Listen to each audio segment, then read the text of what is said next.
Action. Astagfirullahaladzim. Boris. Pak Ustadz. Ustadz, mau makan juga Ustadz? Ngapain di sini? Ente nggak puasa? Nawarin Ale makan lagi? Kagak, Ustadz. Tadi malam aneh kagak sahur. Duh, kalau ente nggak sahur jangan jadi alasan. Soalnya sahur itu bukan suatu kewajiban, ya. Sahur itu hukumnya sunnah, ya. Tapi emang lebih baik, lebih berkah kalau kita sahur. Tapi kalau memang terpaksa deh kita nggak bisa sahur, ya jangan jadi alasan buat nggak puasa. Masa kalau sama anak kecil aja ponakan aneh puasa walaupun nggak sahur sampai maghrib.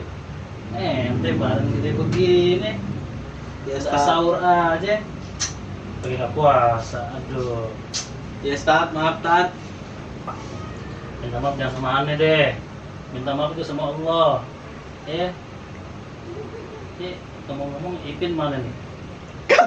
Oh iya, mana iya. lu?